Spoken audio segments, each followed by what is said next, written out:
नमस्कार विद्यार्थी मित्रांनो, स्वागत आहे तुमचं एका नवीन व्हिडिओमध्ये. तर पहा विद्यार्थी मित्रांनो, आजच्या व्हिडिओमध्ये आपण अभ्यासणार आहोत FYBA मराठी. अतिशय महत्त्वाचे प्रश्न आपण आजच्या व्हिडिओमध्ये अभ्यासणार आहोत.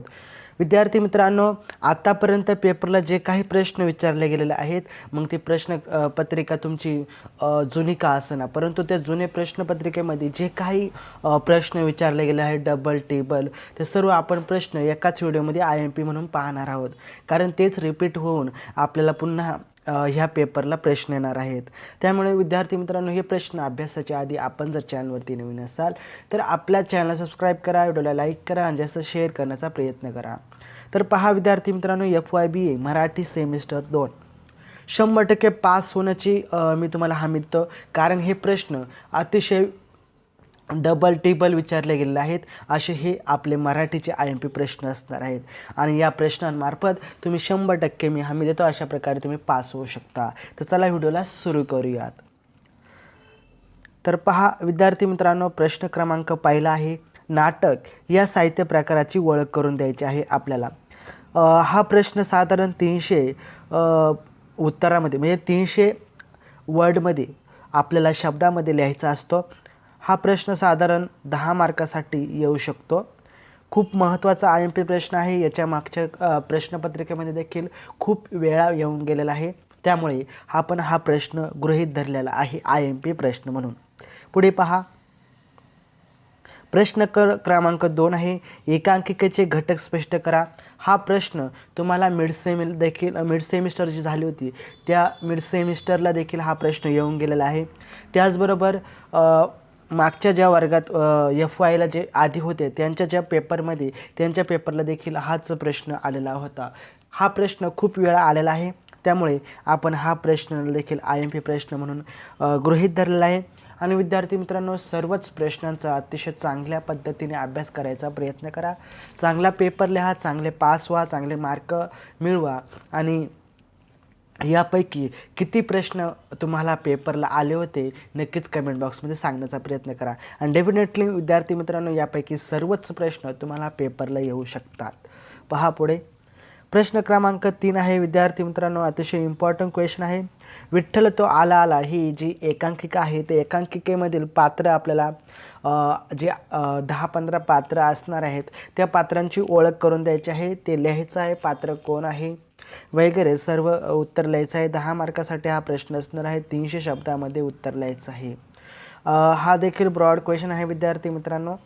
खूप वेळा विचारला गेलेला आहे. 2-3 प्रश्नपत्रिका मी पाहिल्या, त्या प्रश्नपत्रिकामध्ये हेच प्रश्न डेफिनेटली आलेले होते आणि याच्यापुढे देखील हेच प्रश्न येऊ शकतात.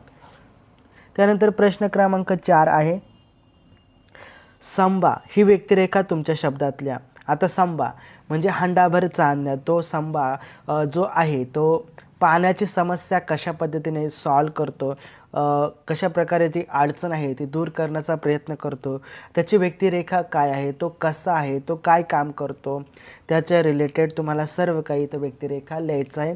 हा देखील खूप ब्रॉड क्वेश्चन आहे. 300 ते 400 शब्दामध्ये उत्तर लिहायचं आहे. डेफिनेटली हा प्रश्न येणार, 100% गॅरंटी आहे. आणि हा प्रश्न आलाच तर नक्कीच तुम्ही चांगल्या पद्धतीने अभ्यास करू शकता, चांगल्या पद्धतीने तुम्ही पेपर लिहू शकता. कारण ऑलरेडी मी तुम्हाला सांगितलेलं आहे की हे प्रश्न 100% विचारले जाणार आहेत. तर पहा पुढे, प्रश्न क्रमांक 5 हा देखील अतिशय महत्त्वाचा असणार आहे. हंडाभर चांदण्या या एकांकिकेतील कोणत्या मूलभूत प्रश्नांची मांडणी करण्यात आली आहे. विद्यार्थी मित्रांनो, हंडाभर चांदण्या ही एकांकिका जर तुम्ही वाचली तर या एकांकिकेमध्ये ही जी एकांकिका आहे तर या एकांकिकेमध्ये काय सांगण्याचा प्रयत्न केला आहे. या एकांकिकेमध्ये 10 वर्ष झाले त्या गावात दुष्काळ पडलेला आहे, पाण्याची समस्या आहे. त्या पाण्याची समस्या हा जो संबा नावाचा व्यक्ती आहे तो कशा पद्धतीने सॉल्व करण्याचा प्रयत्न करतो, कशा प्रकारे ती अडचण दूर करण्याचा प्रयत्न करतो, याची संपूर्ण डिटेलमध्ये या एकांकिकेमध्ये प्रश्नांची मांडणी केलेली आहे. आणि त्याच प्रश्नाची मांडणी तुम्हाला एक्झाममध्ये चांगल्या पद्धतीने लिहायचे आहे, जेणेकरून तुम्हाला चांगले मार्क पडतील. आणि हा प्रश्नाचे उत्तर 400 ते 500 शब्दामध्ये लिहायचं आहे मिनिमम. हा देखील मोठा आणि ब्रॉड क्वेश्चन असणार आहे. एकांकिका नंबर 1 असणार आहे हंडाभर चांदण्या.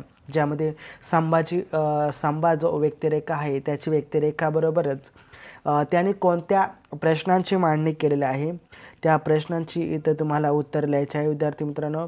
अतिशय सोपा हा प्रश्न आहे. 5ही प्रश्न खूप सोपे आहेत आणि 5ही प्रश्न विद्यार्थी मित्रांनो IMP प्रश्न असणार आहे आणि हे 100% तुम्हाला पेपरला विचारले जातील. 100% पास होणार गॅरंटी देतो, हमी देतो. त्यामुळे विद्यार्थी मित्रांनो या प्रश्नांचा अभ्यास करा. तर विद्यार्थी मित्रांनो आपण भेटूया पुढच्या व्हिडिओमध्ये. तोपर्यंत जय हिंद, जय महाराष्ट्र, वंदे मातरम. चॅनल सबस्क्राईब करा, व्हिडिओला लाईक करा. धन्यवाद.